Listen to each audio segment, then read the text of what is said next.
विश्वासियों की हो के लिए प्रलोभन से कैसे खरा उतरना है। जैसे यीशु मसीह क्या है 40 दिन उपवास किया, फिर उसके बाद शैतान उसको जंगल में लिया, परीक्षा दी और कैसे वो परीक्षा से खरा उतरे। इस टॉपिक के ऊपर मैंने सोचा इसके ऊपर बातचीत करें। तो रात में मैंने सोया 11 बजे, तो 5 बजे मेरा नींद खुल गया कि स्वप्न देखा देख के। वो स्वप्न इस प्रकार था, बहुत बड़ा सांड मुझे पूरा मतलब पीछे पड़ा है मुझे मारने के लिए, और मैं आगे भाग रहा हूं, मैं पीछे पीछे वो भाग रहा है। सो मैंने सोचा क्या करें, उसको कैसे बचना है। तो मैंने उसके ट्रिक किया, एक दूसरी गली में घुस गया और सांड मुझे देख नहीं पाया, पीछे से देखा तो मैं आगे भाग के चला गया। सो नीचे वो पकड़ नहीं पाया, मैं घर चला गया। सो मैं समझ गया ये शैतान की बात मुझे करना चाह रहा हूं, जिस वजह से वो भी मुझे पीछे ढकलना चाहता है और सोच रहा है मुझे। और मुझे जब ये स्वप्न देखा, मेरे मन में दिमाग में आया कुछ आज बड़ा कुछ होने वाला है, इसलिए आज मैं पादी साहब को मना कर दूंगा, मैं नहीं जाऊंगा रास्ता में। लेकिन प्रभु मुझे फिर बात किया, नहीं तुमको जाना है, वो शैतान है, आपको परेशान कर रहा है, डिस्टर्बेंस कर रहा है। सो आज हम उसके ऊपर कैसे विजय प्राप्त करेंगे, शैतान से प्रलोभन से कैसे हम विजय प्राप्त करेंगे, उसके ऊपर बातचीत करेंगे। आज मुझे बहुत अच्छा लगा, जो बहन ने बहुत बड़ा गवाही दी है ना, जो जाके लोगों के बीच में सुसमाचार प्रचार कर रहे हैं, बहुत लोग विरोध कर रहे हैं और उसको परेशान करने में डाल रहे हैं। लेकिन ये क्या है, हम कोई गलत काम नहीं कर रहे, हम मसीह परमेश्वर का प्रचार कर रहे हैं और कुछ भी नहीं होने वाला। और जितने जिसको भी फोन किया कुछ नहीं हुआ, सब लोग हैं, कोई आया नहीं, और बहन ने अच्छा से सुसमाचार प्रचार करके आया। प्रभु के लिए इसके लिए ताली बजाइए। देखिए कितना बड़ा महान काम किया है, और हम सब लोग भी ऐसे ही करना है, डरना नहीं है। जाना तो एक दिन जाना है, चाहे किसी भी रीति में हो, लेकिन प्रभु का कार्य करके हमको जाना है। दूसरा चीज धन्यवाद देना चाहता हूँ भैया के लिए, पाजी साहब के लिए, जो अच्छा से आज वर्शिप हम लोग को लीड किए। और आप लोग प्रभु का उपस्थिति को अनुभव किया या नहीं? मैं तो अनुभव किया और एंजॉय किया, उपभोग किया परमेश्वर का उपस्थिति को, जो वर्शिप समय, जो आराधना समय में है भाई साहब ने लिया। सो प्रभु का इस सब के लिए धन्यवाद है। आज जो प्रलोभन से खरा उतरने के लिए मैं 3 पैसेज चुना है। सो टाइम लगेगा, सो लेकिन अच्छा से समझने के लिए मैं कोशिश कराऊंगा आपको समझाने के लिए, और आप समझेंगे। पहला पैसेज में चुना है जो हम प्रेरितों के उत्पत्ति 3:1-11, जिसमें आपको मिलेगा आदम और हवा को शैतान ने कैसे प्रलोभन में डाला, और उससे हम लोग सीखेंगे आदम और हवा की गलती से हम लोग को क्या शिक्षा मिलेगी, वो एक पॉइंट है। दूसरा चीज है प्रलोभन के प्रति याकूब का दृष्टिकोण क्या है, जो जेम्स की किताब में हम मिलेगा 1:12 से 18 के बीच में, है ना, आपको समझ में आ रहा है। तीसरा चीज और हम लोग को देखेंगे मत्ती के किताब 4:1-11, यीशु मसीह ने प्रलोभन से कैसे हैंडल किया और कैसे विजय प्राप्त किया। सो आपको समझ में आ रहा है। 3 खंड में हम आज मैसेज को सुनेंगे, ठीक है। सो पहला खंड है उत्पत्ति उसका 3:1-11 तक, ठीक है। सो कोई भाई उसको पढ़ दीजिए, 1-11 उत्पत्ति 3। सब में सर्प धूर्त था, उसने स्त्री से कहा, क्या सच है कि परमेश्वर ने कहा तुम इस वाटिका के किसी वृक्ष का फल न खाना? स्त्री ने सर्प से कहा, इस वाटिका के वृक्षों के फल हम खा सकते हैं, पर जो वृक्ष वाटिका के बीच में है उसके फल के विषय में परमेश्वर ने कहा है कि न तो तुम उसको खाना और न उसको छूना, नहीं तो मर जाओगे। तब सर्प ने स्त्री से कहा, तुम निश्चय न मरोगे, वरन परमेश्वर आप जानता है जिस दिन तुम उसका फल खाओगे उस दिन तुम्हारी आंखें खुल जाएंगी और तुम भले बुरे का ज्ञान पाकर परमेश्वर के प्रिय हो जाओगे। अतः जब स्त्री ने देखा कि उस वृक्ष का फल खाने के लिए अच्छा और देखने में मन भाऊ और बुद्धि देने के लिए चाहने योग्य भी है, तब उसने उसमें से तोड़कर खाया और अपने पति को भी दिया और उसने भी खाया। तब उन दोनों की आंखें खुल गई और उसको मालूम हुआ कि वे नंगे हैं, इसलिए उन्होंने अंजीर के पत्ते तोड़-तोड़ कर लंगोट बना लिए। तब यहोवा परमेश्वर जो दिन के ठंडे समय वाटिका में फिरता था का शब्द उनको सुनाई दिया। तब आदम और उसकी पत्नी वाटिका के वृक्षों के बीच यहोवा परमेश्वर से छिप गए। तब यहोवा परमेश्वर ने पुकार कर आदम से पूछा, तू कहाँ है? उसने कहा, मैं तेरा शब्द बारी में सुनकर डर गया, क्योंकि मैं नंगा था इसलिए छिप गया। उसने कहा, किसने तुझे बताया कि तू नंगा है? जिस वृक्ष का फल खाने को मैंने तुझे मना किया था, क्या तूने उसका फल खाया है? प्रभु का धन्यवाद हो। धन्यवाद पास्टर जी इस वचन पढ़ने के लिए। हम इसमें देखते हैं शैतान का तो नाम नहीं है, लेकिन सर्प के रूप में शैतान आया है।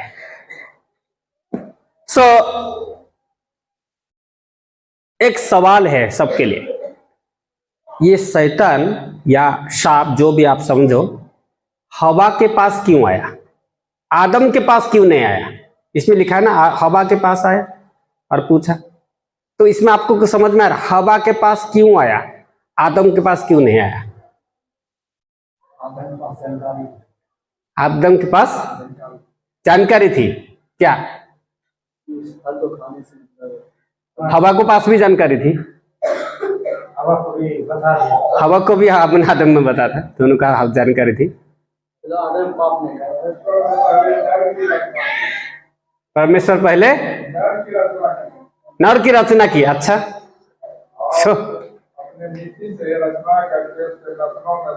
हाँ हाँ हाँ,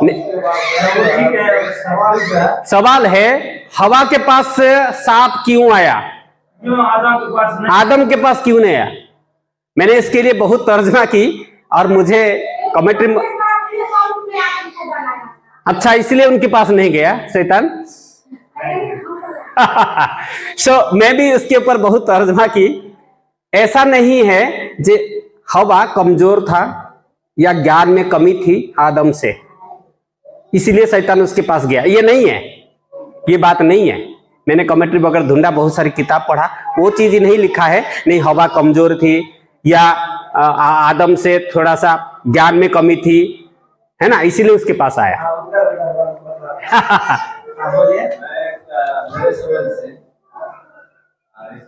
कोई भी बात निकलवाना आसान है। अच्छा भैया थोड़ा सा पहुंच गए पास तक।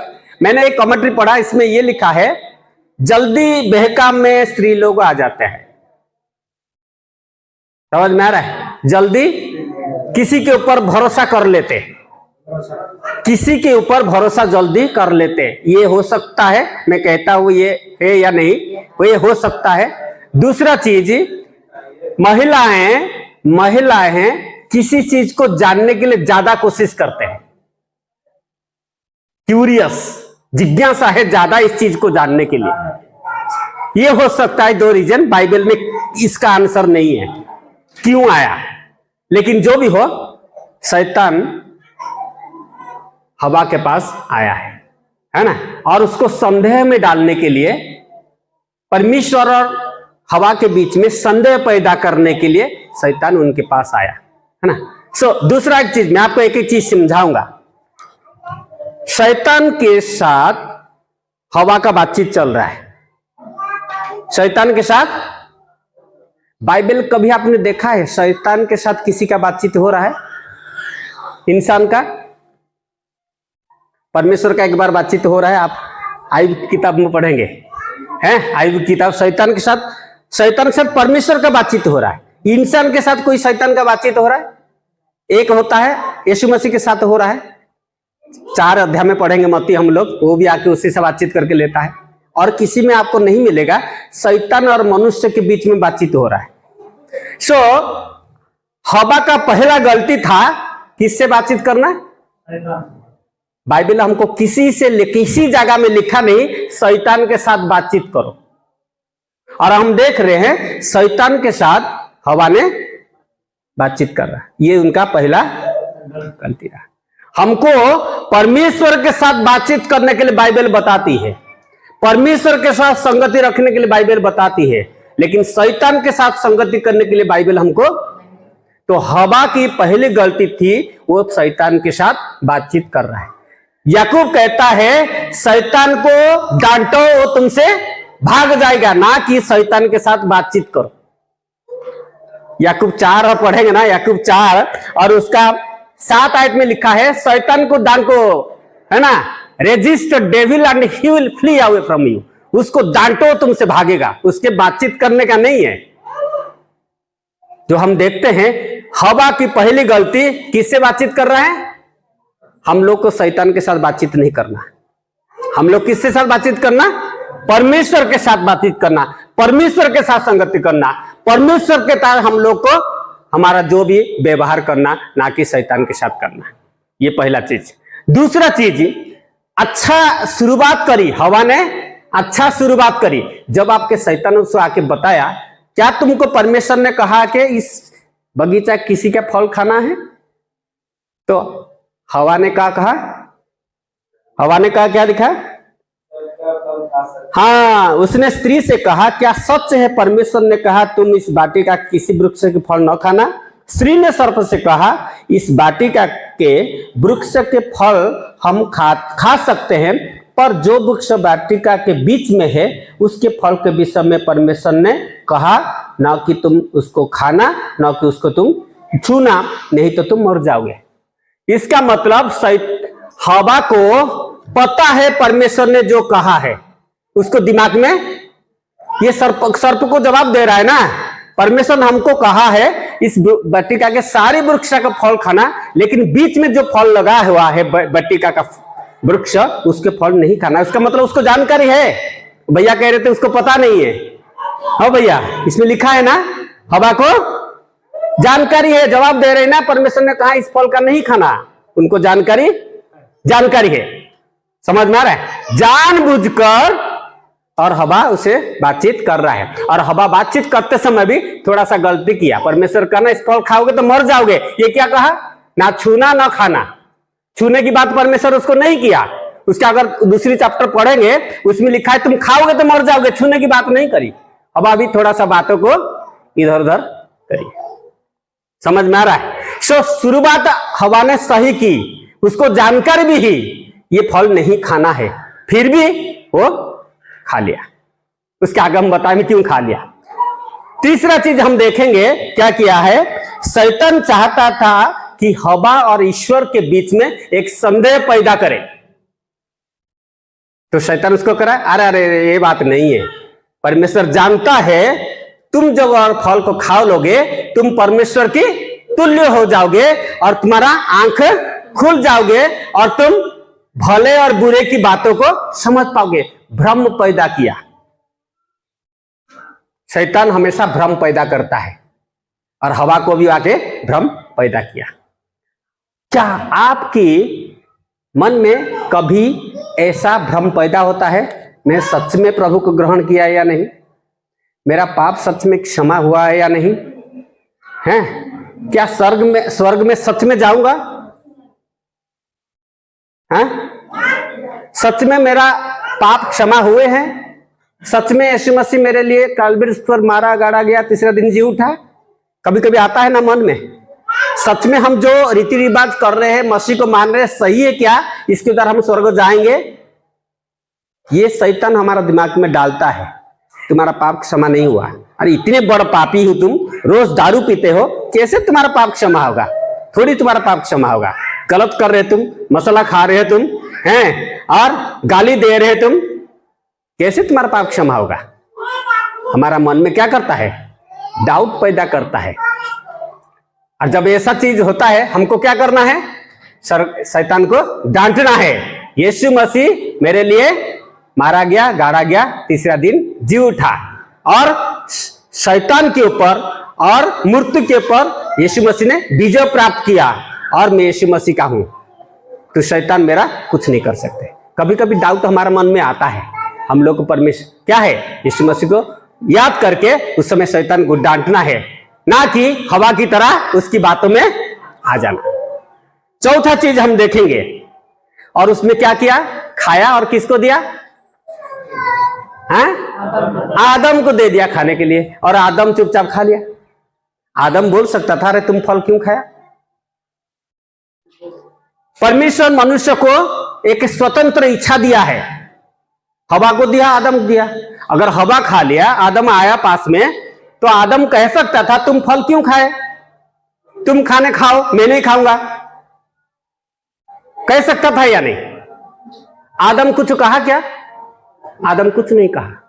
उसका जो स्वतंत्र इच्छा था वो अप्लाई नहीं किया, उसको फल दिया और वो खा लिया। उसका भी इसीलिए है ना, परमेश्वर सब कुछ इंसान को दिया है और कुछ प्रावधान दिया है, लेकिन इंसान क्या है, उस चीज को समझने के लिए भी कोशिश करता है। परमेश्वर जो छिपा के रखा है उस चीज जानने के लिए इंसान कोशिश करता है। तो आदम क्या किया? खा लिया, है ना।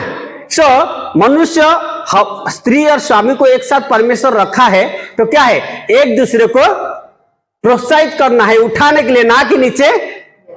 उस समय आदम अगर हवा को से पूछता था और फल न खाता तो कुछ और होता, कुछ समस्या, कुछ बातें और होती, है ना, और होता। लेकिन आदम ने, उस स्त्री ने बोला और वो खा लिया। अपना जो स्वतंत्र इच्छा था परमेश्वर ने दिया था, उसको इस्तेमाल नहीं किया, है ना। और स्वामी स्त्री हमेशा एक साथ रहते हैं, इसलिए कोई एक नीचे गिर गया तो दूसरे का काम होता है क्या है, उसको उठाने के लिए। विश्वास में हो, किसी चीज में अगर पति गिर जाए, पत्नी उसको उठाना है, उसके लिए प्रार्थना करना है, उसको दुआ करके खड़ा करना है, उसको एनकरेज करना है। और पत्नी गिर गई तो पति उसको हेल्प करना है ताकि वो विश्वास में बचे। इसीलिए स्वामी स्त्री को एक साथ रहना है ताकि एक और गिरे दूसरा उनको उठाए। लेकिन इसमें हम देखते हैं आदम की गलती क्या है, वो फल को खा लिया बिना सोचे समझे या कुछ पूछे, ये उनकी गलती था। हम लोग को ऐसा नहीं करना। अगर कोई स्त्री, हम लोग का वाइफ और हस्बैंड अगर गलत काम कर रहा है, उसको हम रोकना है। मौसी विश्वासी हो के नहीं है, अरे ठीक है कुछ ले आए, बढ़िया है, हम लोग खा पी के रहेंगे, ऐसा है क्या? नहीं करना है। कुछ गलत काम किया है तो उसको टोकना है। कुछ चुरा के लाए, कुछ चीज करके लाए तो उसको रोकना है, ये गलत काम है। उसको उसके साथ नहीं देना है, गलत काम में साथ नहीं देना है। हवा जो गलती किया इसलिए हम लोग को भोग रहे, ठीक है। सो हम लोग को ये समझने की बात है ना। चौथा चीज हम लोग देखेंगे, पांचवा चीज हम देखना चाहते हैं। देखिए फिर परमेश्वर क्या चाहता था, उनके साथ रिश्ता जोड़ने के लिए, है ना। परमेश्वर ठंड के समय में आके क्या है पूछता थे, आदम आदम तुम कहां हो, है ना। रोज ठंडे के समय में आता था और वो जो परमेश्वर के आवाज को सुना आ रहे हैं, ये दोनों छिप गए, क्या है, पत्ता का कपड़े बना के छिप गए। सो आदम को परमेश्वर पूछता है तुम कहां हो, है ना। परमेश्वर चाहता था फिर उनके साथ वो संबंध जुड़ जाए, उसके साथ मिल जाए, है ना। और क्या है ये,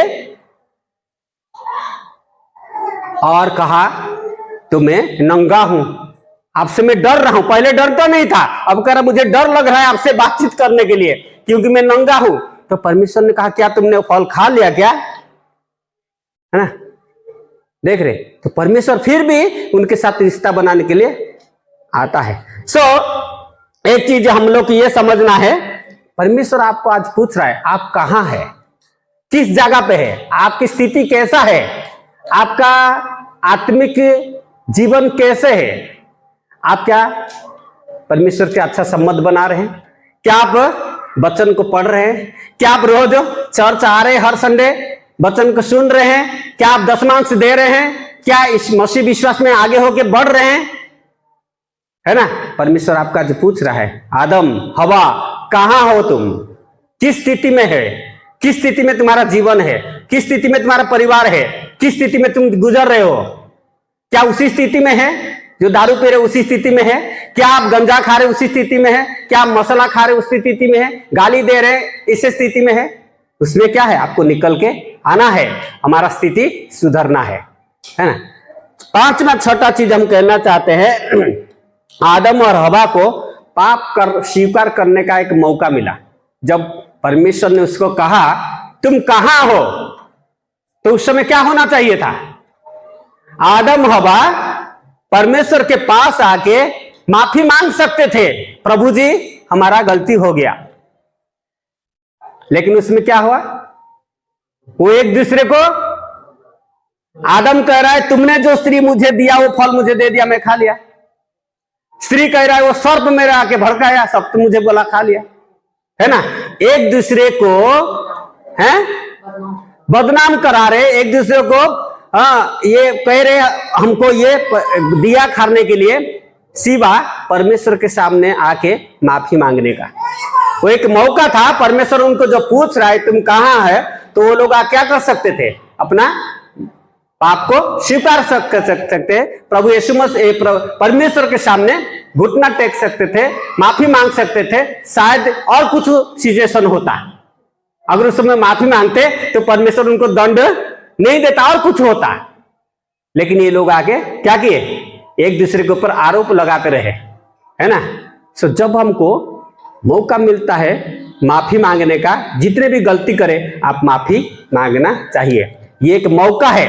हम हर संडे आते हैं, है ना, हर संडे आते हैं और हर संडे हम निकिया की वचन है, प्रेरितों के वचन है, हम दोहराते, पाप क्षमा के लिए प्रार्थना करते हैं, है ना, प्रभु का प्रार्थना करते हैं, माफी मांगते हैं, स्तुति प्रशंसा करते हैं, हालेलुया प्रेज और संगीत सब करते हैं, वर्शिप करते हैं, माफी मांगते हैं, है ना, फिर घर जाके ऐसा ही होते हैं। या कभी कभी हम डीड हो जाते हैं, हमारा पाप को स्वीकार नहीं करते हैं। जब हमको मौका मिलता है तो हमको क्या करना चाहिए, माफी मांग के परमेश्वर के पास आ जाना चाहिए। हमारा पाप प्रभु स्वीकार कर लेगा, है ना। सो आदम हवा उस समय मौका था, वो क्या कर सकते थे, माफी मांग सकते थे, तो सिचुएशन और कुछ होता, परमेश्वर सिचुएशन और कुछ बदल देता। लेकिन ये लोगों कुछ किया नहीं, उनको एक अवसर मिला था माफी मांगने का, लेकिन वो लोग नहीं किया। सातवीं चीज हम देखते हैं, परमेश्वर का अधिकार था इन लोग को सही करने का, क्योंकि वही लोग परमेश्वर ने बनाया था, है ना, परमेश्वर ने बनाया था, अपने स्वरूप में बनाया था, तो उनको सही करने का अधिकार था। ये जब अपने आप दूसरे को विरोध में आरोप लगाए, वो क्या कहा, सुना किसी की बात, परमेश्वर किसी की बात सुना नहीं सुना, क्योंकि उसको पाप के ऊपर क्या है, उनको सही करने का अधिकार था। जब कहा मुझे सर्प ने भड़काया, स्त्री कहा, पुरुष कहा मुझे हवा ने दिया, तो एक दूसरे को आरोप लगाया, लेकिन परमेश्वर किसी की बात नहीं सुनी, हर एक को क्रम के अनुसार सांप, फिर वोमैन स्त्री लोग, फिर आदम, तीनों को दंड दे दिया, है ना। क्योंकि परमेश्वर प्रेम करने वाला परमेश्वर साथ साथ क्या है, पाप को भी दंड देने वाला परमेश्वर, है ना। जो पाप करेगा वो मरेगा, इसमें लिखा है ना, पौलुस कहता है पाप का मजदूरी मृत्यु है। वो प्रेम करता है, साथ साथ जो पाप करता है उसको भी दंड देता है। और इसीलिए वो प्रेम तो करता है, लेकिन जो गलत किए हैं उसको सही करने का अधिकार परमेश्वर के पास था, और वो उनको सही किया और उसको दंड दिया। आखिरी एक चीज ही हम आदम हवा से देखते हैं, ये लोग जो उनको दंड दिया है वो दोनों क्या है, चुपचाप सह लिया। आदम और हवा सजा के योग्य थे, अगर कुछ होता तो बोलते थे ना। आप देखो कैन बारे में सुना है आप, कैन, जब कैन हाबिल को मार दिया और परमेश्वर उसके ऊपर दंड दिया है, कैन क्या कह रहा है, प्रभु जी मेरे लिए बहुत है और नहीं चाहिए, इतना इतना बहुत है। लेकिन ये आदम हवा कुछ बोला क्या, उसके ऊपर जो दंड दिए हैं, जब उनको दंड दिया आदम हवा कुछ बोला क्या, नहीं इतना इतना रहने दो, नहीं, क्योंकि वो हकदार थे, सजा के योग्य थे और वो सह लिया। अगर हम गलती किए हैं कभी कभी हमको मान लेना चाहिए, ना कि हम लोग को दूसरे के ऊपर क्या करना है, आरोप लगाना, इल्जाम लगाना। अगर हम गलती किए किसी भी चीज में तो क्या है हम लोग को, लेकिन हम कभी कभी ना गलती करके भी हम लोग ऐसे खड़े हो जाते हैं ताकि हम गलती नहीं किए हैं, हम लोग को डीड है, गलती करके भी हम लोग को मानते नहीं। और देखा आदम हवा ने गलती किया और मान लिया, और क्योंकि हम दंड की योग्य है, सजा की योग्य है। समझ में आ रहा है। सो ये चीज हम लोग आदम हवा से कितने चीज सीखे हैं, है ना, सब याद रखिएगा। उसके बाद हम देखते हैं आगे। एक अच्छा चीज मैं बोलना चाहता हूं, जब शैतान ने हवा से बातचीत कर रहा था उस समय वो फल खा लिया क्या?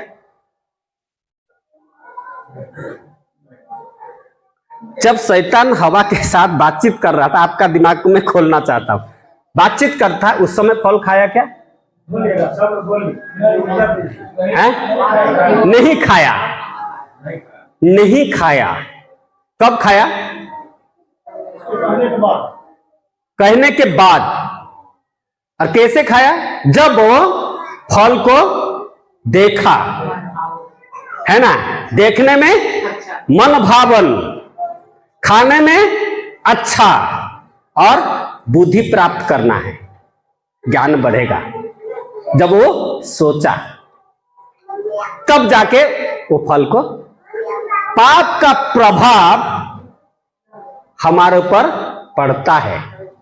यीशु मसीह काल्वरी क्रूस पर शैतान को जीत लिया, मृत्यु को जीत लिया, विजय प्राप्त हुआ, लेकिन शैतान का प्रभाव अभी भी हमारा अंदर काम करता है। समझ में आ रहा है मेरे कहने का? हवा ने उससे बातचीत करते समय फल नहीं खाया, वो तो बातचीत करके चला गया, लेकिन उसका प्रभाव हवा के ऊपर पड़ता रहा, और वो उसको फिर देखा फल को, फिर उसके बाद सोचा खाने में अच्छा लगेगा, लग रहा है अच्छा है, और सोचा दिमाग में मेरा ज्ञान भी बढ़ जाएगा, तब जाके वो फल खा लिया। और इसीलिए हम जब देखते हैं द प्रेजेंस ऑफ शैतान, प्रेजेंस ऑफ सिन अभी भी कार्य करता है। शैतान तो बंधा हुआ है, शैतान को यीशु मसीह जीत लिया काल्वरी क्रूस पर, विजय प्राप्त हो गया, लेकिन उसका प्रभाव हमारा जीवन में अभी भी कार्य करता है। इसको समझना है। हम उसको आगे बढ़ेंगे और जेम्स किताब से हम लोग उसको समझेंगे, है ना। याकूब किताब 1 से 12 से 18 के बीच में इसे लिखा है, जो प्रलोभन का शब्द पिराजिन, जो ग्रीक शब्द में आता है, इसका अर्थ है किसी को गलत काम करने के लिए प्रलोभन करता है, प्रलोभित करता है, उसने पाप में धकेलने के लिए कोशिश करता और उसको गलत रास्ता अपनाने के लिए प्रेरित करता है, इसका अर्थ है। याकूब जो है यीशु मसीह का चेला था, है ना, प्रिय चेला। 3 लोग थे, याकूब, यूहन्ना और पतरस।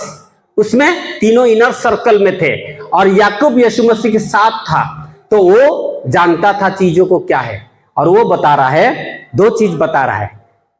हम परीक्षा में पढ़े से कैसे परीक्षा में पढ़ते हैं। पहला चीज कहता है, परमेश्वर कभी कभी हमारा विश्वास को परखने के लिए परीक्षा में अनुमति देता है। ये याकूब 1 पहला अध्याय में 2 में लिखा है, कभी कभी ऐसे हमारा जीवन में परीक्षा आती है ताकि हम क्या होंगे, परीक्षा में मजबूत होंगे। अगर 1 का 2 पढ़ेंगे, हे मेरे भाइयों, जब तुम नाना प्रकार की परीक्षा में पढ़े तो इसको पूरे आनंद की बात समझो, ये जानकर कि तुम्हारा विश्वास के परख जाने के लिए धीरज उत्पन्न होता है। याकूब कहता है, सो परीक्षा कभी कभी हमारा जीवन में आता है। परीक्षा मतलब नहीं है आपको पाप के लिए धकेलने के लिए, पाप को करने के लिए प्रेरित नहीं करता। ये परीक्षा परमेश्वर की ओर से नहीं होता है। परीक्षा ये होता है हम विश्वास में कैसे मजबूत होकर आगे बढ़े, ये याकूब कहता है। जैसे हम देखते हैं, है ना, अब्राहम को परीक्षा परमेश्वर ने दिया, है ना, उसको परीक्षा किया ताकि वो पाप करने के लिए क्या परीक्षा किया नहीं, अब्राहम को परीक्षा इसीलिए आया ताकि वो क्या है, विश्वास में मजबूत, तो उसका विश्वास का परख करने के लिए, उसको पाप में धकेलने के लिए परीक्षा परमेश्वर ने नहीं किया। ये याकूब कहता है, जब हमारा जीवन में परीक्षा आता है तो आप समझो हम क्या है, हम लोग विश्वास में कैसे मजबूत हो रहे हैं, इस चीज को परखने के लिए परमेश्वर हमारे ऊपर डालता है, ये समझना है। दूसरा चीज हम देखते हैं, याकूब कहता है जो प्रलोभन कोई ऐसा चीज नहीं है जो किसी बाहरी स्रोत से आता है, हमारा अंदर से शुरू होता है ना। सो ये आप अगर पढ़ेंगे 12 आपका 13 देखिए, अब किसी की परीक्षा हो तो वो ना कहे कि परीक्षा परमेश्वर की ओर से होती है, क्योंकि न तो बुरी बातों में परमेश्वर से परीक्षा हो सकती है और न वो किसी परीक्षा आप करता है, परंतु प्रत्येक व्यक्ति अपने ही अभिलाषा में खींचकर और फंस कर परीक्षा में पड़ जाता है। समझ में आ रहा है? परीक्षा अंदर से होता है। हम हवा की कहानी सुनेंगे। हवा क्या है? पहले फल को देखा, शैतान बोल दिया, चला गया। सो हवा ने क्या किया? फल को देखा, देखने में मन भावन, खाने में अच्छा, और तीसरा चीज ज्ञान प्राप्त होने वाला है, ये सोचा है ना, फिर जाके वो खा लिया है ना। याकूब इस बात को कहता है, हम जवान को ये बात एक टिप्स देना चाहते हैं। जब आंख में ज्यादातर पाप आंख से शुरू होता है ना। जब हम बाजार गए और एक अच्छा पिक्चर को देखे, फोटो को देखे, जवान के लिए टिप्स है, तो क्या होता है? पहले आंख में देख लिया है ना, फिर देख लिया, फिर क्या होता है? बंदा घर आ जाता है, खाना पीना खा के सो जाता है। सोते समय वो क्या करता है? जो आंख में देखा है उसको रिकल करता है दिमाग में। जवान लोग के लिए टिप्स है, जब दिमाग में क्या करता है? सोचता है। फिर उसके क्या है? जब ये सोचता है मतलब आंख से बातों दिमाग तक चला जाता है, सोचता रहता है, सोचता रहता है। फिर ये बातों सोचते सोचते कहां तक आ जाता है? इधर तक आ जाता है, दिल तक आता है। जब दिल तक आता है तो उसको क्या करता है? पाप करने के लिए प्रोत्साहित कर देता है। और जेम्स याकूब यही कहता है, जब पाप किसी व्यक्ति को आता है, पहले दिमाग में आता है आंख से, फिर वो दिमाग में उसको सोचता है, मन भावन, खाने में अच्छा और ज्ञान प्राप्त करना है, ये सोचा, इसके दिमाग में आ गया, वो बात क्या आ जाता है? दिल तक आ जाता है। फिर वो क्या है? उसको प्रोत्साहित करने के लिए, पाप करने के लिए प्रोत्साहित करता है। ये याकूब कहता है। सो टिप्स यह है, जब हम बाजार में किसी अच्छे लड़की, हैंडसम ब्यूटीफुल लड़की लड़का को देखे आंख को, तो तुरंत वहीं से काटना है। क्या करना है? उसको दिमाग तक नहीं आना देना है। उसको कहां काटना है? आंख से काटना है।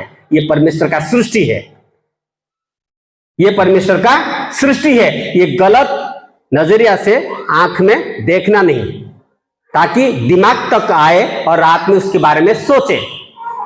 तो आंख में आया तो उसको कटअप वहीं से करना है। ये जवान लोग के टिप्स, वो आगे आपको बातें आगे नहीं जाएगी, नहीं तो फिर वो दिमाग में आएगी, फिर दिमाग से इधर तक आएगी, फिर आपको पाप करने के लिए प्रोत्साहित करेगा, जैसे हवा के जीवन में हुई। ये जेम्स आपको बता रहा है, ये आपको बता रहा है। अभी तीसरी चीज हम बता के क्लोज करेंगे। 2 चीज बताए।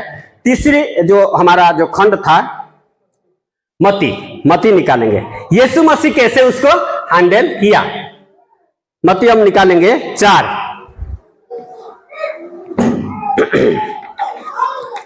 मत्ती 4 आप निकालिए, 1 से 11 तक कोई पढ़े। आत्मा यीशु को जंगल में ले गया ताकि उससे उसकी परीक्षा हो, और 40 दिन और 40 रात निराहार रहा। तब उसे भूख लगी। तब पढ़ने वाले के पास आकर उससे कहा, यदि तू परमेश्वर का पुत्र है तो कह दे कि ये पत्थर रोटियां बन जाए। चलिए बस इतना रहने दीजिए। कह रहा है 40 दिन भूखा है, प्रार्थना किया है, और शैतान ने उसको जंगल ले लिया और उसको कह रहा है क्या करने के लिए? ये पत्थर को रोटी बना दे, तुम भूखे हो, है ना। तो परमेश्वर यीशु मसीह ने क्या कहा?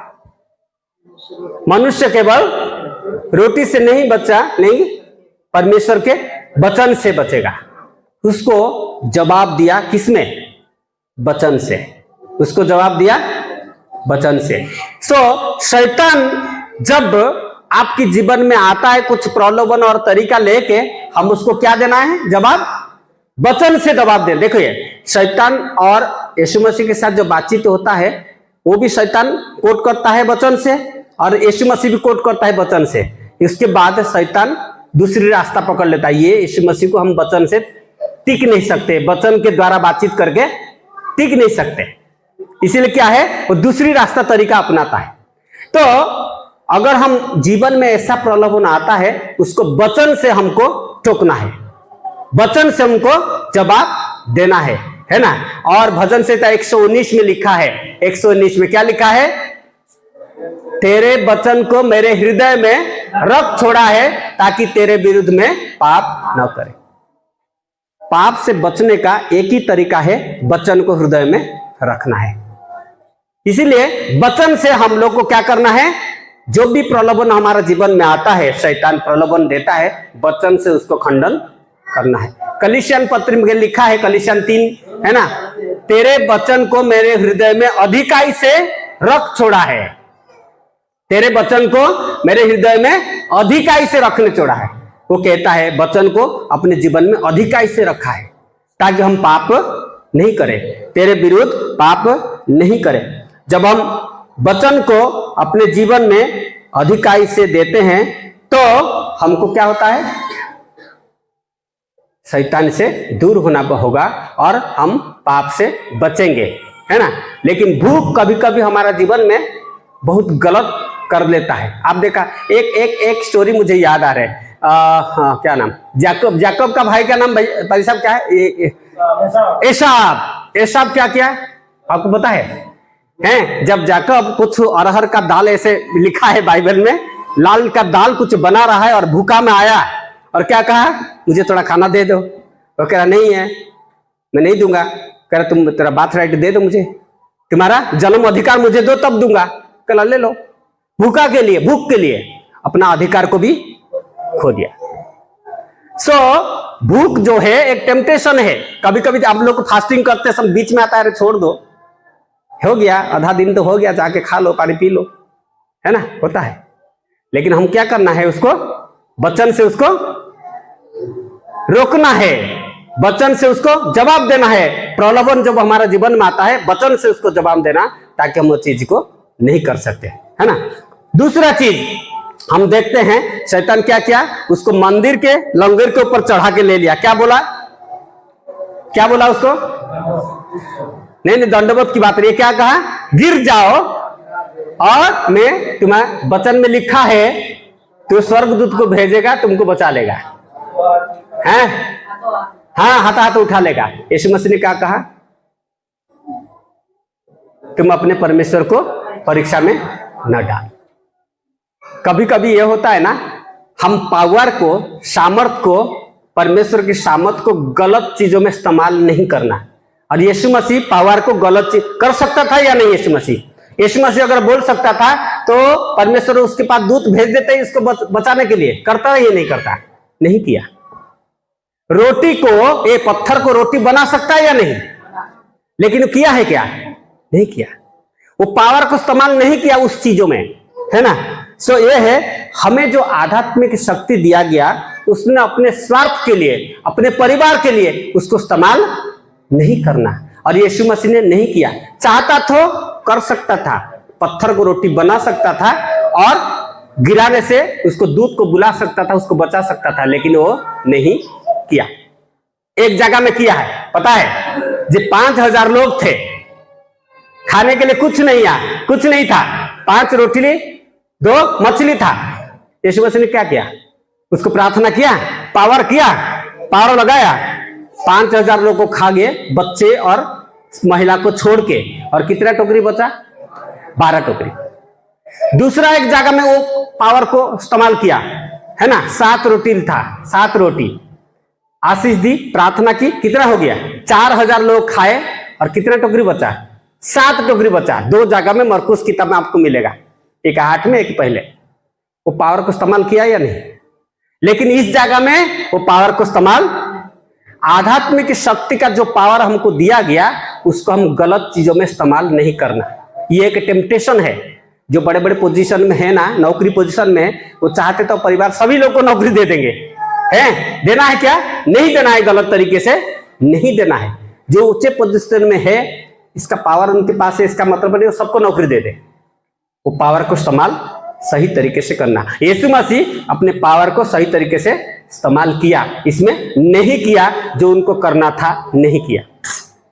हमारा जीवन में जो पावर प्रभु ने दिया है, जो शक्ति दी है, उसको सही चीजों में इस्तेमाल का। ये एक टेम्पटेशन हमारे जीवन में आता है करने का, लेकिन नहीं करना। तीसरा चीज बोल के हम खत्म करेंगे। तीसरा चीज क्या गया है? पहाड़ के ऊपर ले लिया यीशु मसीह को और क्या कहा? ये दुनिया के सारी चीज मैं तुमको दे देता हूं, तुम मुझे क्या करो? प्रणाम करो। यीशु मसीह ने क्या किया? शैतान तुझसे दूर हो जा, दूर हो जाओ। जो परमेश्वर का है वो परमेश्वर का है ना। इसमें कॉम्प्रोमाइज के जीवन, समझौता की जीवन नहीं है।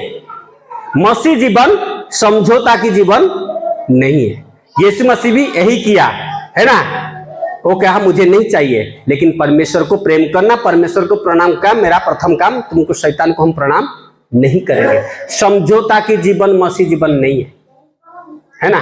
कभी कभी लोग कहते हैं अरे वो जो ईसा मसीह है ना वो भी यही है, सभी एक ही रास्ता है, सब नदी समुद्र को जाता है, सभी एक ही है ना। वो जो 33 करोड़ देवता है उसमें यीशु मसीह एक ही है। हमारा घर में यही लोग मानते हैं, हमारा परिवार लोग सब हिंदू में। वो लोग 33 करोड़ देवता किसी को याद नहीं, उसमें भी यीशु मसीह एक होगा। सब लोग एक ही है ना, सब एक ही है। सभी नदी तो समुद्र को जाता है, हम जो भी रास्ता कर रहे हम वही रास्ता जा रहे, स्वर्ग जाएंगे। ये कॉम्प्रोमाइज जीवन है ना। चर्च एक दिन न जाने से क्या होता है? कोई दिक्कत नहीं। बाइबल हम बताती है हमको दशमांश देना है ना। झरोका खोल के देखो, हाँ मलाकी की किताब 3:10 पढ़िएगा, क्या लिखा है? झरोका खोल के देखो, तुमको आशीष देता ही नहीं। कब को हम दिमाग में आता है अरे क्या दशमांश देना है, आधा देने से नहीं चलेगा क्या? हमारा दिमाग लगाते हैं, आधा इधर दे देंगे, कभी उधर उधर दे देंगे। ऐसा नहीं है। जो बाइबल लिखा है जो परमेश्वर का है वो परमेश्वर का है, और जो इंसान का है कायरस का है, काइसर, जो काइसर का है वो काइसर को देना है, जो सरकार को देना है वो सरकार को देना है, जो परमेश्वर का है परमेश्वर को देना है। ये तो हमको पुराने नियम में दशमांश, नया नियम तो और ज्यादा देने के लिए बोलता है।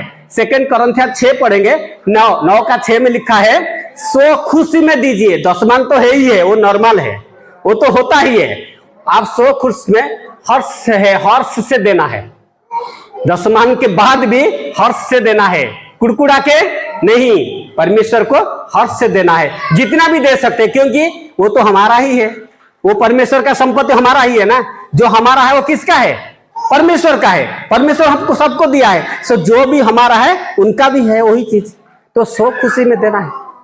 कभी कभी हम लोग कॉम्प्रोमाइज लाइफ बंटन कर लेते हैं। जैसे शैतान ने यीशु मसीह को कहा मुझे तुम प्रणाम करो, मैं सारी दुनिया का चीज दे दूंगा।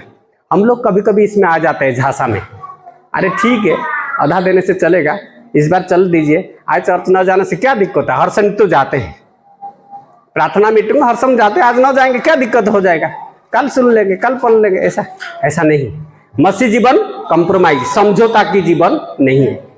तो शैतान हमको बहुत तरीके से हमको ये कोशिश करेगा, लेकिन यीशु मसीह उसको कैसे जवाब दिया। हम भी जीवन में जब ऐसे समझौता की बात आती है, हम लोग कभी भी है ना नहीं करना चाहिए समझौता, है ना।